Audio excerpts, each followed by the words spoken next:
हाय viewers, आप लोग का हार्दिक स्वागत है मेरे यूट्यूब चैनल में दी इंडियन रेसिपी।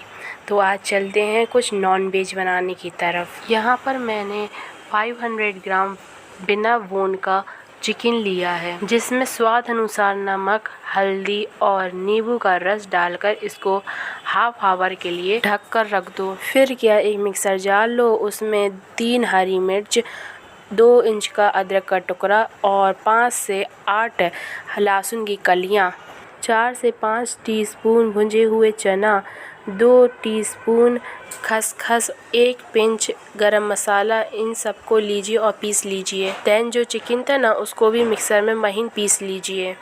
फिर चिकन और ड्राई मसाले को एक साथ मिक्स कर लीजिए। उसी में हरा धनिया डालिए और इसके छोटे छोटे गोल आकार देकर इसके गोले बना लीजिए। इतने में हमारे 16 बॉल कम्प्लीटली तैयार हो चुकी है। देन उसी मिक्सर जार में 10 से 15 कलियां लहसुन की और 2 बड़ी प्याज डालकर पीस लीजिए। एक कढ़ाई में 1 टेबलस्पून ऑयल डालो। गर्म होने पर उसी में तेज़पत्ता, सूखी लाल मिर्च और मेथी के दाने डालो।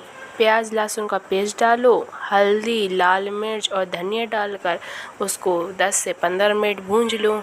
एक बात का ज़रूर ध्यान रखना, चिकन के कोफ्तों में नमक पहले से ही था, तो मसाले के हिसाब से नमक डालना और 1 पिंच गरम मसाला डालकर इसको और भूंजिए।